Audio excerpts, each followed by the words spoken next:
ಸುಂದರವಾಗಿರುವಂಥ grand bridal design ನೀವು ಒಂದೇ ಸ್ಟೆಪ್ಪಲ್ಲಿ ಹಾಕ್ಬೋದು.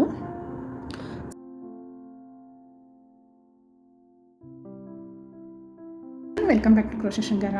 ಇವತ್ತಿನ ವಿಡಿಯೋದಲ್ಲಿ ನಾನು ನಿಮಗೆ ಒಂದು ಸಿಂಪಲ್ ಆಗಿರುವಂಥ ಬಾರ್ಡರ್ ಡಿಸೈನನ್ನು ಆದಷ್ಟು ಬೇಗ ಕಂಪ್ಲೀಟ್ ಆಗೋ ಅಂಥ ಬಾರ್ಡರ್ ಡಿಸೈನು ಸಿಂಗಲ್ ಸ್ಟೆಪ್ಪಲ್ಲಿ ಹಾಕೋ ಅಂಥದ್ದನ್ನು ತೋರಿಸ್ಕೊಡ್ತಾ ಇದ್ದೀನಿ. ವಿಡಿಯೋನ ಕಡೆ ತನಕ ನೋಡಿ, ಮಧ್ಯೆ ಎಲ್ಲೂ ಸ್ಕಿಪ್ ಮಾಡಬೇಡಿ, ತುಂಬ ಈಸಿಯಾಗಿ ಹಾಕ್ಬೋದು. ಈ ಡಿಸೈನ್ಗೆ ನಾನು ಈ ಥರ ಗೆಜ್ಜೆ ಬೀಡ್ಸನ್ನು ಯೂಸ್ ಮಾಡ್ತಾಯಿದ್ದೀನಿ. ಹಾಗೆ ಈ ಥರ ಸ್ಮಾಲ್ ಬೀಡ್ಸನ್ನು ಕೂಡ ಯೂಸ್ ಮಾಡಿ ನೋಡೋಕ್ಕೆ ಸಿಂಪಲ್ ಆಗಿರೋ ಅಂಥ ಡಿಸೈನು, ಬಟ್ ತುಂಬಾ ಹೈಲೈಟೆಡ್ ಆಗಿ ಕಾಣಿಸುತ್ತೆ. ಒಂಥರ ಹೊಸ ಡಿಸೈನ್ ಅಂತಲೇ ಹೇಳ್ಬೋದು. ಆ್ಯಸ್ ಯೂಶುವಲ್ಲು ಈ ಡಿಸೈನ್ಗೆ ನಾನು 6 ಎಳೆ ದಾರನ ರೆಡಿ ಮಾಡಿ ಇಟ್ಕೊಂಡಿದ್ದೀನಿ. ಸ್ವಲ್ಪ ತಿಕ್ಕಾಗಿ ಬೇಕು ಅನ್ನೋರು 7 ಎಳೆ ದಾರನ ಕೂಡ ನೀವು ರೆಡಿ ಮಾಡಿ ಹಾಕೋಬೋದು. ನೀಡಲ್ ನಂಬರ್ 10 0.75 mm ಈ ಡಿಸೈನ್ಗೆ ಯೂಸ್ ಮಾಡ್ತಾಯಿದ್ದೀನಿ. ಈ ಡಿಸೈನ್ಗೆ ನಾನು ಈ ಥರ ಒಂದು ನೀಡಲ್ನ ನಾನು ಅಮೆಝಾನಿಂದ ಪರ್ಚೇಸ್ ಮಾಡಿದ್ದೀನಿ. ವರ್ಕ್ ಮಾಡೋಕ್ಕೆ ತುಂಬ ಚೆನ್ನಾಗಿರುತ್ತೆ, ಹ್ಯಾಂಡಲ್ ಗ್ರಿಪ್ ಕೂಡ ಇರುತ್ತೆ. ಸೊ ಹಾಗಾಗಿ ಈ ಡಿಸೈನ್ನ ತೊಗೊಂಡಿದ್ದೀನಿ. ನೀವು ನಾರ್ಮಲ್ ನೀಡಲಲ್ಲೂ ಕೂಡ ವರ್ಕ್ ಮಾಡ್ಕೋಬೋದು. ನಾನು ಇದಕ್ಕೆ ಯಾವುದೇ ರೀತಿ ಕುಚ್ಚುಗಳನ್ನ ಹಾಕ್ತಾಯಿಲ್ಲ. ಬೇಕಾದರೆ ನೀವು ಕುಚ್ಚುಗಳನ್ನ ಹಾಕಿ ಕೂಡ ಈ ಡಿಸೈನ್ನ ಟ್ರೈ ಮಾಡ್ಬೋದು. ಸ್ಟಾರ್ಟಿಂಗಲ್ಲಿ ಆ್ಯಸ್ ಯೂಶುವಲ್ಲು ನಾನು 2 ಸರಿ ಸಿಂಗಲ್ ಕ್ರೋಶೆಯನ್ನು ಹಾಕ್ಕೊಂಡು ಡಿಸೈನ್ನ ಸ್ಟಾರ್ಟ್ ಮಾಡೋದ್ರಿಂದ ಈಗಲೂ ಕೂಡ ನಾನು ಇಲ್ಲಿ 2 ಸರಿ ಸಿಂಗಲ್ ಕ್ರೋಶೆಯನ್ನು ಹಾಕಿ ವರ್ಕ್ ಮಾಡ್ಕೋತಾ ಇದ್ದೀನಿ. ಈ ಡಿಸೈನ್ಗೆ ನಾನು ಒಂದು ಎಕ್ಸ್ಟ್ರಾ ಸಿಂಗಲ್ ಕ್ರೋಶೆಯನ್ನು ಕೂಡ ಹಾಕೋತೀನಿ. ಸೊ ಟೋಟಲಿ 3 ಸಿಂಗಲ್ ಕ್ರೋಶೆಯನ್ನು ಹಾಕ್ಕೊಂಡಿದ್ದೀನಿ. ಈಗ ಕುಚ್ಚು ಯಾರೆಲ್ಲ ಕುಚ್ಚು ಹಾಕೋಕ್ಕೆ ಇಷ್ಟಪಡ್ತೀರಾ ಅವರು ಇಲ್ಲಿ ಬೇಕಾದ್ರೆ ಒಂದು 4 ಚೈನ್ಸ್ನ ಹಾಕಿ ಇಲ್ಲಿ ಲಾಕ್ ಮಾಡಿಕೊಂಡು ಕುಚ್ಚಿಗೆ ಪ್ರಾವಿಷನ್ ಮಾಡ್ಕೋಬೋದು. ಆದರೆ ನಾನು ಕುಚ್ಚಿಗೆ ಪ್ರಾವಿಷನ್ ಮಾಡ್ತಾಯಿಲ್ಲ, ಡೈರೆಕ್ಟಾಗಿ ವರ್ಕ್ ಮಾಡ್ತಾಯಿದ್ದೀನಿ. 2 ಚೈನನ್ನು ಹಾಕೊಂಡ್ಮೇಲೆ ನೀಡಲ್ನ ಈ ಥರ ಕರೆಕ್ಟಾಗಿ ಇಟ್ಕೊಂಡು ಮೆಷರ್ ಮಾಡಿ ನೋಡಿ ಎಲ್ಲಿ ಬರುತ್ತೆ ಅಂತ ನೋಡಿ ಅಲ್ಲಿಗೆ ಒಂದು ಸಾರಿ ಲಾಕ್ ಮಾಡ್ಕೊಳ್ಳೋಣ. ಇದಾದಮೇಲೆ ನಾನು ಮತ್ತೆ ಇನ್ನೂ ಒಂದು ಸಿಂಗಲ್ ಕ್ರೋಶೆನ ಇಲ್ಲಿ ಹಾಕೋತಾ ಇದ್ದೀನಿ. ಅದ್ರ ಪಕ್ಕದಲ್ಲಿ ಇನ್ನೂ ಒಂದು ಸಿಂಗಲ್ ಕ್ರೋಶೆನ ಹಾಕೋತಾ ಇದ್ದೀನಿ. ಸೊ ಟೋಟಲಿ ಮತ್ತೆ 3 ಸಿಂಗಲ್ ಕ್ರೋಶೆಯನ್ನು ಹಾಕೋತೀನಿ.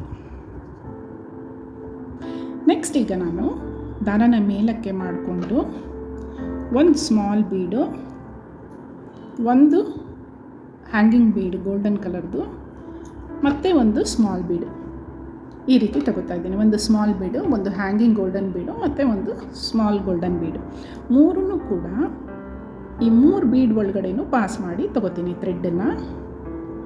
ನೆಕ್ಸ್ಟ್ ಈಗ 3 ಸ್ವಲ್ಪ ಟೈಟಾಗಿ ಹಿಡ್ಕೊಂಡು ಒಂದು ಸರಿ ಲಾಕ್ ಮಾಡ್ಕೋತೀನಿ.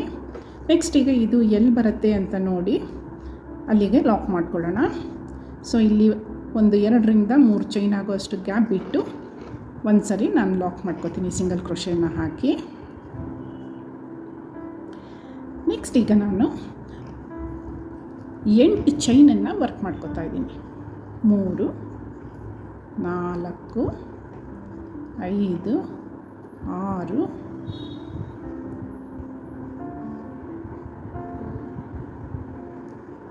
7 8 ಚೈನನ್ನು ವರ್ಕ್ ಮಾಡ್ಕೋತಾ ಇದ್ದೀನಿ. 8 ಚೈನನ್ನು ವರ್ಕ್ ಮಾಡಿಕೊಂಡು ಇದು ಬೀಡ್ ಸುತ್ತ ಈ ಥರ ಒಂದು ಆರ್ಚ್ ಬರಬೇಕು. ಸೊ ಇದನ್ನು ಬ್ಯಾಕ್ ಸೈಡ್ಗೆ ಟರ್ನ್ ಮಾಡಿಕೊಂಡು ಬೀಡ್ ಪಕ್ಕ ಇರುವಂಥ ಫಸ್ಟ್ ಸಿಂಗಲ್ ಕ್ರೋಶೆ ಒಳಗಡೆ ನೀಡಲ್ನ ಇನ್ಸರ್ಟ್ ಮಾಡಿ ದಾರನ ಎಳ್ಕೊಂಡು ಬಂದು ಒಂದು ಸರಿ ಲಾಕ್ ಮಾಡ್ಕೋತೀನಿ. ಅದರ ಪಕ್ಕದಲ್ಲಿರೋ ಸ್ಟಿಚ್ಚಲ್ಲೂ ಕೂಡ ಒಂದು ಸರಿ ನಾನು ಲಾಕ್ ಮಾಡ್ಕೋತಾ ಇದ್ದೀನಿ. ಸೊ ಈ ರೀತಿ 2 ಸರಿ ಲಾಕ್ ಮಾಡ್ಕೊಂಡ್ಮೇಲೆ ನೆಕ್ಸ್ಟ್ ಈಗ ನಾನು ಈ ಆರ್ಚ್ ಏನು ಹಾಕ್ಕೊಂಡಿದ್ದೀವಿ 8 ಚೈನು, ಅದಕ್ಕೆ ಬರೀ ಸಿಂಗಲ್ ಕ್ರೋಶೆಗಳನ್ನ ವರ್ಕ್ ಮಾಡ್ತಾ ಹೋಗೋಣ. 1 2 ಇಲ್ಲಿ ಕೌಂಟು ಮುಖ್ಯ ಆಗೋದಿಲ್ಲ. ಸೊ ನಿಮಗೆ ಈ ಆರ್ಚ್ ಕಂಪ್ಲೀಟಾಗಿ ಫಿಲ್ ಆಗೋವರೆಗೂ ಕೂಡ ನಾವು ಸಿಂಗಲ್ ಕ್ರೋಶೆಗಳನ್ನ ವರ್ಕ್ ಮಾಡ್ತಾ ಹೋಗಬೇಕಾಗುತ್ತೆ. ಸೊ ಹಾಗಾಗಿ ಎಷ್ಟು ಹಿಡಿಸುತ್ತೆ ಅಷ್ಟು ಸಿಂಗಲ್ ಕ್ರೋಶೆನ ಹಾಕ್ಕೊಳ್ಳೋಣ.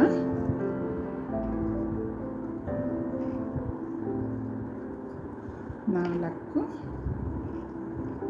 5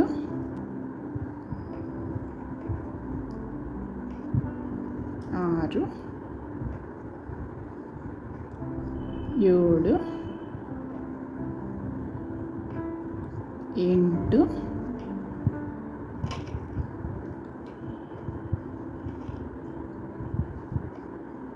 9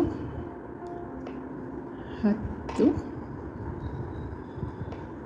11 12. ಆದಷ್ಟು ಇಲ್ಲಿ ಸಮಸಂಖ್ಯೆ ಬರೋ ಹಾಗೆ ಲಾಕ್ ಮಾಡಿಕೊಂಡ್ರೆ ಚೆನ್ನಾಗಿ ಬರುತ್ತೆ. ಸೊ ಇಲ್ಲಿ ಕೂಡ ನಾನು 12 ವರ್ಕ್ ಮಾಡ್ಕೊಂಡಿದ್ದೀನಿ. ನೆಕ್ಸ್ಟ್ ಈಗ ಇಲ್ಲಿ ನಾನು ಈಗಾಗಲೇ ಸ್ಯಾರಿಗೆ ಲಾಕ್ ಮಾಡಿರ್ತೀವಲ್ವ, ಅದ್ರ ಪಕ್ಕದಲ್ಲೇ ಇನ್ನೊಂದು ಸಿಂಗಲ್ ಕ್ರೋಶೆ ಹಾಕಿ ಲಾಕ್ ಮಾಡ್ಕೋತೀನಿ. ಮತ್ತು ಇದ್ರ ಪಕ್ಕದಲ್ಲಿ ಇನ್ನೂ ಒಂದು ಸಿಂಗಲ್ ಕ್ರೋಶೆಯನ್ನು ಹಾಕಿ ಲಾಕ್ ಮಾಡ್ಕೊಳ್ಳೋಣ. ಸೊ ಈ ಕಡೆಯೂ ನಾವು 3 ಸರಿ ಸಿಂಗಲ್ ಕ್ರೋಶೆಯನ್ನು ಹಾಕಿರ್ತೀವಲ್ವ, ಈ ಕಡೆಯೂ ಕೂಡ 3 ಸಿಂಗಲ್ ಕ್ರೋಶೆಯನ್ನು ಹಾಕಿ ಲಾಕ್ ಮಾಡ್ಕೊಳ್ಳೋಣ. ನೆಕ್ಸ್ಟ್ ಈಗ ನಾನು 2 ಚೈನನ್ನು ಹಾಕ್ಕೊಂಡು ಲಾಕ್ ಮಾಡ್ಕೋತೀನಿ. 2 ಚೈನನ್ನು ಹಾಕ್ಕೊಂಡು ಎಲ್ಲಿ ಬರುತ್ತೆ ನೋಡಿ ಅಲ್ಲಿಗೆ ಒಂದು ಸರಿ ಲಾಕ್ ಮಾಡ್ಕೋತೀನಿ.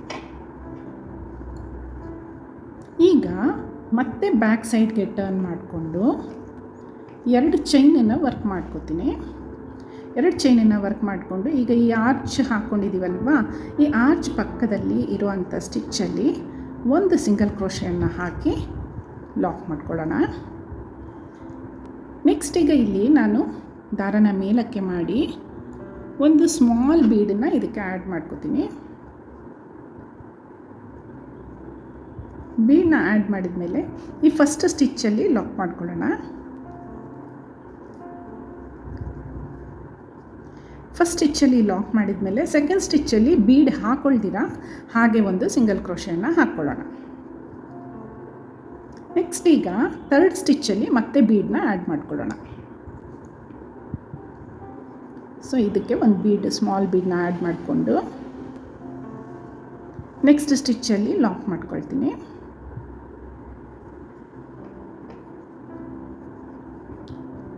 ಸೊ ಇವಾಗ ಬೀಡ್ ಹಾಕಿದ ಮೇಲೆ ಅದ್ರ ಪಕ್ಕ ಇರೋ ಸ್ಟಿಚ್ಚಲ್ಲಿ ವಿತೌಟ್ ಬೀಡು ಒಂದು ಸಿಂಗಲ್ ಕ್ರೋಶೆಯನ್ನು ಹಾಕ್ಕೊಳ್ಳೋಣ. ಈಗ ಮತ್ತೆ ಒಂದು ಬೀಡನ್ನ ಹಾಕ್ಕೊಳ್ಳೋಣ. ಬೀಡನ್ನ ಆ್ಯಡ್ ಮಾಡ್ಕೊಂಡ್ಮೇಲೆ ಪಕ್ಕದಲ್ಲಿರುವಂಥ ಸ್ಟಿಚ್ಚಲ್ಲಿ ಲಾಕ್ ಮಾಡ್ಕೊಳ್ಳೋಣ. ಈಗ ಅದ್ರ ಪಕ್ಕ ಇರುವಂಥ ಸ್ಟಿಚ್ಚಲ್ಲಿ ಬರೀ ಒಂದು ಸಿಂಗಲ್ ಕ್ರೋಶೆ ಹಾಕಿ ಲಾಕ್ ಮಾಡಿಕೊಂಡು ಈಗ ನೆಕ್ಸ್ಟ್ ಇದು ಲಾಸ್ಟ್ ಸ್ಟಿಚ್ಗೆ ಮತ್ತೆ ಬೀಡನ್ನ ಹಾಕೋಬೇಕಾಗತ್ತೆ. ಮತ್ತು ಈಗ ಇಲ್ಲಿ ಇನ್ನೊಂದು ಬೀಡನ್ನ ಇನ್ಸರ್ಟ್ ಮಾಡಿ ನೆಕ್ಸ್ಟ್ ಸ್ಟಿಚ್ಚಲ್ಲಿ ಲಾಕ್ ಮಾಡ್ಕೊಳ್ಳೋಣ.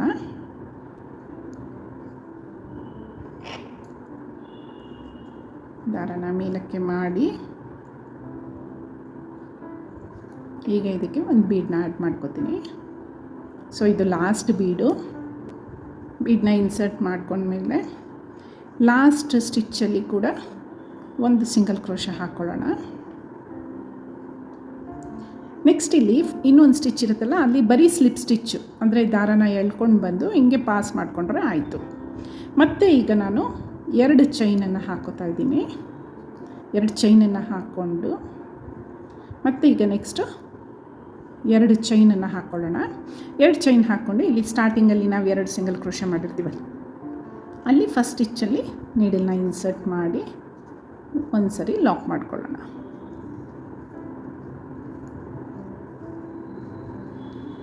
ಈಗ ಫ್ರಂಟ್ ಸೈಡ್ಗೆ ಟರ್ನ್ ಮಾಡಿಕೊಂಡು ನೀಡಲ್ ಮೇಲೆ ಒಂದು ಸರಿ ದಾರನ ಸುತ್ತಕೊಂಡು ಈ ಒಂದು ಫಸ್ಟ್ ಸ್ಟಿಚ್ ಇರುತ್ತಲ್ವ ಅಲ್ಲಿ ನೀಡಲ್ನ ಇನ್ಸರ್ಟ್ ಮಾಡಿ ದಾರನ ಎಳ್ಕೊಂಡು ಬರೋಣ. ಈಗ ನೀಡಲ್ ಮೇಲೆ 3 ಥ್ರೆಡ್ಸ್ ಇರುತ್ತೆ, 3 ಲೂಪ್ಸ್ ಇರುತ್ತೆ. ಸೊ 2ನ್ನ ಒಂದು ಸರಿ ಲಾಕ್ ಮಾಡಿ ಇನ್ನೆರಡನ್ನ ಒಂದು ಸರಿ ಲಾಕ್ ಮಾಡೋಣ, ಒಂದು ಡಬಲ್ ಕ್ರೋಶೆ ಆಗುತ್ತೆ. ಸೊ ಇವಾಗ ನಾವು ಬ್ಯಾಕ್ ಸೈಡಿಂದ 3 ಚೈನ್ ಹಾಕ್ಕೊಂಡಿದ್ದೀವಲ್ಲ, ಅದನ್ನು ಕೂಡ ಒಂದು ಡಬಲ್ ಕ್ರೋಶೆ ಅಂತ ಕನ್ಸಿಡರ್ ಮಾಡ್ಕೊಳ್ಳೋಣ. ನೆಕ್ಸ್ಟ್ ಈಗ ಇದಕ್ಕೆ ನಾನು 3 to 4 ಚೈನ್ಸ್ ಹಾಕೋತೀನಿ. ನಾನಿಲ್ಲಿ 3 ಚೈನ್ಸ್ ಹಾಕ್ಕೊಂಡಿದ್ದೀನಿ, ನೀವು ಬೇಕಾದ್ರೆ 4 ಚೈನ್ಸ್ ಕೂಡ ಹಾಕೋಬೋದು. ಸ್ವಲ್ಪ ಪಿಕಾಟ್ ದಪ್ಪ ಬೇಕು ಅನ್ನೋರು 4 ಚೈನ್ಸ್ನ ಹಾಕ್ಕೊಳ್ಳಿ. ಈ ನಾವು ಬ್ಯಾಕ್ ಸೈಡಿಂದ 2 ಸಿಂಗಲ್ ಕ್ರೋಶೆ ಬ್ಯಾಕ್ ಸೈಡಿಂದ ನಾವು 2 ಚೈನ್ ಹಾಕಿರ್ತೀವಲ್ವ, ಅದ್ರ ಹಿಂದೆ ನೀಡಲ್ನ ಇನ್ಸರ್ಟ್ ಮಾಡಿ ದಾರನ ಎಳ್ಕೊಂಡು ಬಂದು ಒಂದು ಸರಿ ಲಾಕ್ ಮಾಡ್ಕೊಳ್ಳೋಣ. ನೆಕ್ಸ್ಟ್ ಈಗ ನೀಡಲ್ ಮೇಲೆ ಒಂದು ಸರಿ ದಾರನ ಸುತ್ತಕೊಂಡು 2 ಬೀಡ್ ಮಧ್ಯೆ ಇರುವಂಥ ಸಿಂಗಲ್ ಕ್ರೋಶೆ ಒಳಗಡೆ ನೀಡಲ್ನ ಇನ್ಸರ್ಟ್ ಮಾಡಿ ದಾರನ ಎಳ್ಕೊಂಡು ಬಂದು 2 ಲೂಪನ್ನ ಒಂದು ಸರಿ ಲಾಕ್ ಮಾಡಿ ಇನ್ನೆರಡು ಲೂಪನ್ನ ಒಂದು ಸರಿ ಲಾಕ್ ಮಾಡೋಣ, 1 ಡಬಲ್ ಕ್ರೋಶೆ ಆಗುತ್ತೆ. ಮತ್ತು ನೀಡಲ್ ಮೇಲೆ ಒಂದು ಸರಿ ದಾರನ ಸುತ್ತಕೊಂಡು ಸೇಮ್ ಸ್ಟಿಚ್ಚಲ್ಲೇ ನೀಡಲ್ನ ಇನ್ಸರ್ಟ್ ಮಾಡಿ ದಾರನ ಎಳ್ಕೊಂಡು ಬಂದು 2 ಲೂಪನ್ನ ಒಂದು ಸರಿ ಲಾಕ್ ಮಾಡಿ ಇನ್ನೆರಡು ಲೂಪನ್ನ ಒಂದು ಸರಿ ಲಾಕ್ ಮಾಡೋದು. 2 ಡಬಲ್ ಕ್ರೋಶೆ ಒಂದೇ ಸ್ಟಿಚ್ಚಲ್ಲಿ ಬರುತ್ತೆ. ನೆಕ್ಸ್ಟ್ ಈಗ ನಾವು ಇದಕ್ಕೆ 3 ಚೈನ್ಸ್ನ ಹಾಕಿ ಈ 2 ಡಬಲ್ ಕ್ರೋಶೆನ ಸೇರಿಸಿ ಒಂದು ಸರಿ ಲಾಕ್ ಮಾಡ್ಕೊಳ್ಳೋಣ. ನೋಡಿ 2 ಚೈನ್ ಇದೆ. ಈ 2 ಡಬಲ್ ಕ್ರೋಶೆ ಮಧ್ಯದಲ್ಲಿ ಗ್ಯಾಪ್ ಇರುತ್ತಲ್ಲ, ಸೊ 2 ಡಬಲ್ ಕ್ರೋಶೆನೂ ಸೇರಿಸಿ ಒಂದು ಸರಿ ಲಾಕ್ ಮಾಡಿಕೊಂಡು ಒಂದು ಪಿಕಾಟ್ ವರ್ಕ್ ಮಾಡ್ಕೊಳ್ಳೋಣ. ಲಾಸ್ಟಲ್ಲಿ ಹೇಗೆ ವರ್ಕ್ ಮಾಡಬೇಕಂದ್ರೆ, ನೀಡಿಲ್ ಮೇಲೆ ಒಂದು ಸರಿ ದಾರನ ಸುತ್ತಕೊಂಡು ಈ ಲಾಸ್ಟ್ ಸ್ಟಿಚ್ ಇರುತ್ತಲ್ವ, ಇದ್ರ ಒಳಗಡೆ ನೀಡಲ್ನ ಇನ್ಸರ್ಟ್ ಮಾಡಿ ದಾರನ ಎಳ್ಕೊಂಡು ಬಂದು ಬರೀ ಒಂದು ಡಬಲ್ ಕ್ರೋಶೆನ ವರ್ಕ್ ಮಾಡ್ಕೋತೀನಿ. ಯಾಕೆ ಅಂದರೆ ಈಗಾಗಲೇ ನಾವು ಹಾಕಿರೋ ಅಂಥ 2 ಚೈನ್ ಇರುತ್ತಲ್ಲ, ಇದು ಕೂಡ ಒಂದು ಡಬಲ್ ಕ್ರೋಶೆ ಅಂತ ಕನ್ಸಿಡರ್ ಮಾಡಬೇಕಾಗತ್ತೆ. ಸೊ ಹಾಗಾಗಿ 2 ಚೈನನ್ನು ಹಾಕ್ಕೊಂಡು ಇಲ್ಲಿ ಒಂದೇ ಡಬಲ್ ಕ್ರೋಶೆನ ವರ್ಕ್ ಮಾಡ್ಕೋಬೇಕಾಗತ್ತೆ. ಯಾಕೆಂದರೆ ಈಗಾಗಲೇ 2 ಚೈನ್ ಹಾಕ್ಕೊಂಡಿದ್ದೀವಿ, ಇದು ಕೂಡ ಒಂದು ಡಬಲ್ ಕ್ರೋಶೆ ಅಂತಲೇ ಕನ್ಸಿಡರ್ ಮಾಡಬೇಕಾಗತ್ತೆ.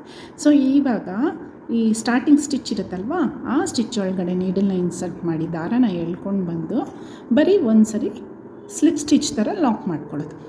ನೆಕ್ಸ್ಟ್ ಈಗ ನಾವು ಇದಕ್ಕೇ 3 ಚೈನ್ಸ್ನ ವರ್ಕ್ ಮಾಡಿ ಈ ಲಾಸ್ಟ್ 2 ಡಬಲ್ ಕ್ರೋಶೆಗಳನ್ನ ಸೇರಿಸಿ ಒಂದು ಸರಿ ಲಾಕ್ ಮಾಡ್ಕೊಳ್ಳೋಣ.